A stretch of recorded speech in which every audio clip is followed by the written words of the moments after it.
안녕하세요. 더 로드쇼 김종훈입니다. 오늘의 모터사이클은 할리 데이비슨 슈퍼로우입니다.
(5월이) 되니 모터사이클 라이딩을 부르는 날씨가 됐습니다.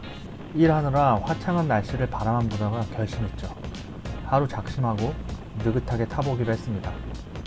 마침 자동차 시승하면서 받은 라이딩 코스가 있었어요. 지방도 391번 도로였죠. 북한강 강변 남쪽으로 달리다가 다시 강변 북쪽으로 달리는 코스예요. 주말이면 뿌띠 프랑스 가는 차량으로 정체가 심할 텐데 평일에는 한가쳐서 좋더라고요. 이미 유명한 코스지만 391번 지방도를 따라 달리는 건 새롭더라고요. 편도 1차선 길이어서 느긋하게 풍경 음미하며 달리기 좋습니다. 강변이라 운치가 있거든요. 길은 정했으니 뭘 타고 갈까 생각했죠. 답은 나왔습니다. 느긋하게 달리기엔 할리 데이비스만한 모터사이클이 없으니까요. 2000에서 3000rpm인 할리의 영역은 느긋할수록 맛이 진하잖아요. 그 중에서 스포스터 라인업, 또 그 중에서 슈퍼로우를 골랐습니다. 느긋하게 달리기로 작정했으니 할리 데이비슨 공랭 중 가장 부담없고 기본인 모델을 타고 싶었거든요. 처음에는 스포스터 라인업에서 아이언 883만 눈에 들어왔어요. 워낙 유명한 모델이니까요. 1200 에볼루션 엔진에선 역시 48이 눈길을 사로잡았고요. 다른 모델은 글쎄 하고 신경 안 썼죠. 하지만 이것저것 타보니까 라인업의 다른 모델들도 궁금해지더라고요. 다들 태어난 의미가 있고 맡은 역할이 있으니까요. 다른 모델에도 호기심이 생겼죠. 그러다가 슈퍼로우에도 눈길이 머물렀습니다. 처음에 슈퍼로우는 뭐랄까 아이언 883이나 48, 로드스터 같은 개성 강한 모델 틈에서 좀 올드해 보이긴 했어요. 무광검정으로 묵직하게 누르지도 않은 어딘가 힘이 빠져 보인달까요? 전형적인 크루저답긴 한데 이왕 그렇게 생겼으면 더 거대한 소프트테일 라인업을 기웃거리게 됐죠. 달리 생각하면 슈퍼로우의 존재 이유도 거기에 있습니다. 크루저의 기본을 즐기면서 부담없이 타고 싶은 사람에게는 제격인 모델이더라고요. 형태 자체도 다른 스포스터 모델에 비하면 고전적이잖아요. 이런저런 장식이나 양념 없이 딱 기본 모델의 담백함을 원하는 사람은 언제나 있기 마련이죠. 슈퍼로우에 앉아 핸들바를 잡는 순간 편하다 이런 말이 절로 나왔습니다. 지금껏 할리 데이비슨을 여러 대 타봤지만 이렇게 자세가 편한 모델은 처음이었어요. 신장 175cm 정도인 사람에게는 딱 맞춤 자세가 아닐까 싶어요. 핸들바 높이와 거리, 미들 스텝인 풋페그 위치가 제 몸에 딱 알맞더라고요. 아이언 883만 해도 키가 좀 컸으면 편하겠다 싶었어요. 아무래도 자세가 편하면 금세 모터사이클과 친해질 수 있습니다. 적응하는 기간이 줄면 그만큼 라이딩을 즐길 시간이 길어지니까요. 물론 이 모델이 자기 거라면 타다 보면 당연히 적응을 하겠지만 시승하는 입장에서는 아무래도 자세가 편한 게 재미를 느끼는 시간이 더 많아지겠죠. 더 빨리 적응하니까. 슈퍼로우는 거의 타자마자 친해졌어요.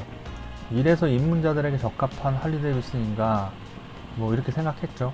적응할 필요 없이 바로 슈퍼로우와 이런저런 대화를 나눌 수 있었습니다. 391번 지방도에 돌입했습니다. 자동차로 지나갔을 때와는 확실히 피부에 닿는 상쾌함이 다르더라고요. 차 안에는 창문을 내렸다고 해도 길을 지나가며 감상하는 수준이었거든요. 모터사이클로 타고 오니 경치를 본 관람객이 아닌 경치 속에서 같이 공연하는 주인공이 된 기분이었죠. 보다 밀착해서 길이 주는 감흥을 온몸으로 느낄 수 있습니다. 나뭇잎의 초록색이 길의 배경처럼 이어져 산뜻한 기분이 온몸을 감쌌어요. 스로틀을 비틀면 재생속도 조절하듯 천천히 혹은 빠르게 지나가면서 일상과는 다른 형태로 길을 만들어줘요. 속도를 줄이면 냄새마저 생생해지고 속도를 높이면 흘러가듯 보이는 경치가 신선하죠. 봄이구나 몸으로 느낄 수 있는 순간이죠. 이때 라이딩하면 언제나 즐겁죠. 이 맛에 모터사이클을 타는 거라고 생각해요. 특히 할리 데이비스는 이렇게 느긋하게 달릴 때 매력적이죠. 슈퍼로우는 무척 부드럽게 길을 나아가게 합니다. 자세가 편하니 기본적으로 몸에 힘이 빠져 부드럽죠.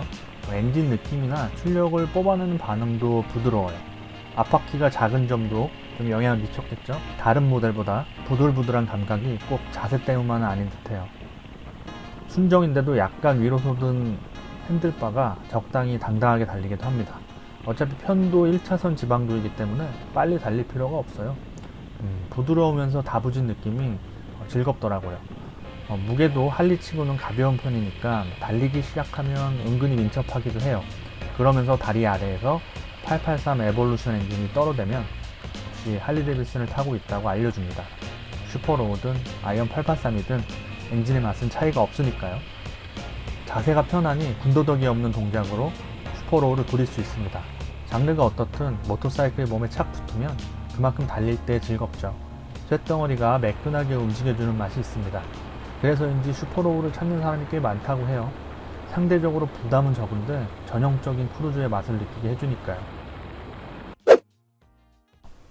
강변에서 잠시 쉬면서 슈퍼로우를 감상했습니다. 라이딩을 즐기다 한적한 곳에서 모터사이클을 바라보는 맛도 꽤 쏠쏠하죠. 공랭 883 에볼루션 엔진의 시동을 끄니까 타닥타닥 하면서 공랭다운 소리를 냅니다. 이 소리를 들으면서 라이딩의 여운을 즐길 수 있죠. 자식 열심히 달려줬군, 이렇게 느껴지죠. 슈퍼로우는 스포츠터 라인업이지만 크롬을 많이 썼습니다. 할리의 기본하면 크롬이니까요. 엔진색이 콘크리트 회색이라 어딘가 좀 비어 보이는 느낌이 드는 것 빼고는 크롬 느낌이 잘 어울려요. 아담한듯하지만 사실 슈퍼로우도 그리 작아 보이진 않거든요. 그냥 크루저 모터사이클의 기본 형태이자 크기로 느껴집니다. 아무래도 연료 탱크가 스포츠터 라인업과는 좀 다르죠. 옆으로 퍼진 형태예요. 소프트테일 라인업보다는 좀 작죠. 그래서 아담하게 느껴지는 겁니다. 스포츠터의 개성 측면에서는 심심해 보일 수는 있지만 유용한 형태예요. 기름도 많이 채울 수 있고 스텝에 발을 올리면 무엇보다 무릎이 착 옆에 붙습니다. 이런 점이 한층 자세를 편하게 했겠죠. 민첩하게 움직이긴 하는데 스포티하게 타면 스텝에 달린 뱅킹 센서에 쉽게 닿더라고요. 코너를 둘 때 깜짝 놀랐습니다. 좀 타시는 분들은 드륵드륵 뱅킹 센서 갈고 타신다는데 전 경험이 미쳐나요. 드륵 긁히면 라인이 흐트러지더라고요. 그래서 더 느긋하게 돌았죠. 시승한 모델에는 윈드실드, 텐덤 시트, CC바, 혼 커버 같은 걸 달아놨어요. 편의 파츠죠. 이것저것 달아놓으니 조금 아저씨 같은 느낌도 들긴 하네요. 슈퍼로우를 보니까 커스텀 베이스로도 좀 좋을 듯 해요. 스포츠터 라인업이 다 커스텀 베이스로는 좋지만 슈퍼로우는 가장 기본 형태라 아무래도 자기 취향을 넣기 좋겠죠. 뻗어나갈 방향성도 무궁무진하겠고요. 제가 한다면 일단 자세가 편해서 핸들바 같은 기본 형태는 놔두고 좀 덜어내는 커스텀을 하면 어떨까 싶어요. 조금 더 느긋하게 타려면 포워드 스텝도 괜찮을 듯 하고요. 탱크를 랩핑하거나 도색하고 시트 정도만 바꿔도 확 달라지겠네요. 이런저런 상상만 해도 즐겁습니다. 모터사이클은 타는 재미뿐만 아니라 보는 재미도 한몫하죠. 거창한 커스텀이 아닌 드레스업만으로도 자기만의 인장을 남긴 듯 뿌듯해지잖아요. 바꾸고 덧붙이고 덜어내면서 재미를 찾는 데 특화된 브랜드가 또 할리 데이비슨이니까요.